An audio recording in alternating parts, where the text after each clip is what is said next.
Salami, président Association Autoprévention et Sécurisme Guinée. La plupart des accidents aujourd'hui, les causes sont connues.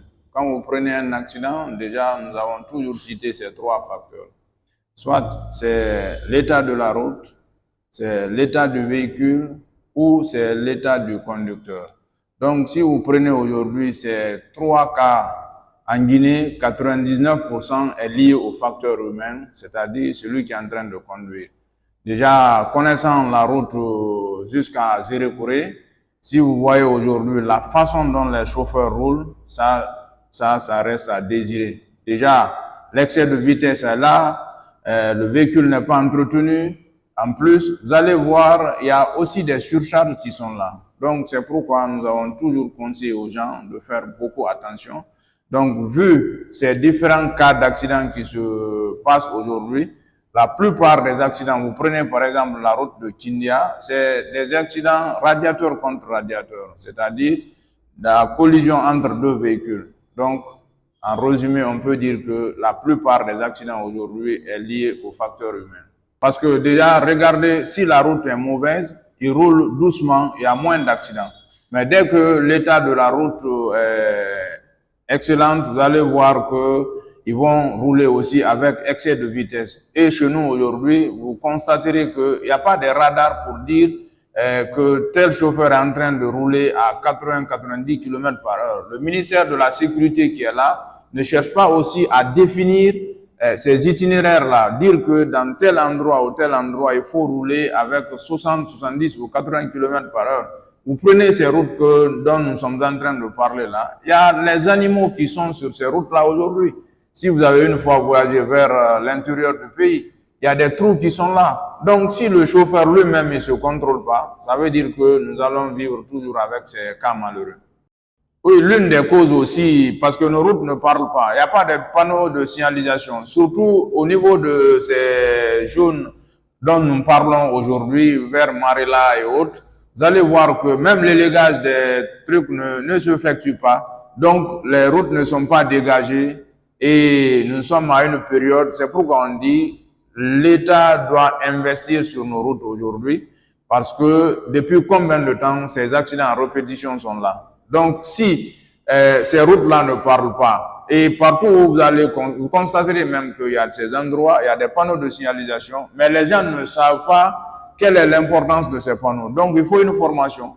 Donc la plupart quand même des routes de l'intérieur du pays par quelques tronçons, vous allez voir que ces panneaux-là n'existent pas. Déjà, Mamou, c'est la ville carrefour.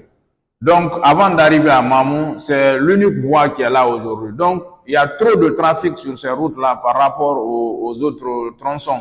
Prenez Conakry, Bouquet. Aujourd'hui, c'est une route nationale, voire même internationale. Donc, vous ne pouvez pas faire 1 kilomètre sans vous rencontrer avec un autre véhicule. Donc, les gros porteurs, avant, ils transportaient, il y avait des bagages qu'on transportait dans l'avion, d'autres c'était dans le bateau. Mais actuellement, tout passe par la route. Donc, si vous regardez ces facteurs-là, aujourd'hui, le trafic est très dense. Donc, c'est pourquoi on demande aux chauffeurs de faire beaucoup attention, surtout la prudence et rouler doucement.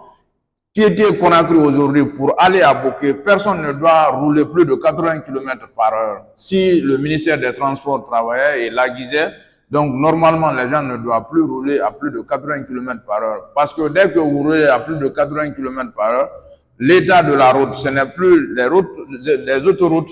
Donc les 7 mètres là, il y a eu des restrictions aussi par rapport à ça. Donc il y a des trous qui sont là. Donc vous dépassez 80 km par heure, vous allez forcément créer des accidents. Et puis, surtout, la plupart de ces cas-là aussi, vous allez constater qu'il y a le dépassement dangereux qui se passe. Les chauffeurs, plus souvent, on l'a toujours dit, ils sont sur la route, mais ils sont trop pressés. Les passagers, des fois même, vous allez voir, ils sont pressés. Donc, avec ces dépassements dangereux, les gens ne savent pas à quel niveau il faut dépasser et à quel niveau il faut faire le rabattement. Donc, si vous constaterez que tous ces facteurs-là nous conduisent aujourd'hui à ces accidents très graves. Et c'est pourquoi on conseille aux gens de faire attention et il faut qu'on soit prudent, soyons très prudents. là, ça pourra nous aider à éviter des accidents. Aux conducteurs, tout détenteur de véhicules, aujourd'hui, il faut que les gens acceptent de faire l'entretien périodique sur les véhicules. Déjà, ça, ce n'est pas connu chez nous. Les chauffeurs de long voyage, ce qu'ils considèrent comme entretien, c'est juste aller sur les gens qui lavent les véhicules pour dire qu'ils ont fait l'entretien. Donc aujourd'hui, il faut qu'on essaie de vérifier l'état de nos pneus, parce que les pneus que nous utilisons aujourd'hui, ce sont des pneus usés. Donc il faut que les gens essaient de vérifier la pression des pneus, vérifier même l'état des pneus.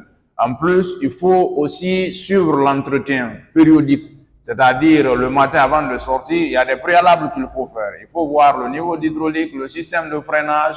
Et si vous constatez que votre véhicule a des problèmes, l'essentiel pour vous, c'est d'aller dans un garage professionnel pour que vous essayez de réparer le véhicule. Parce que si l'état du véhicule aussi ne correspond pas, je crois que vous allez faire du mal aux autres usagers qui sont sur la route.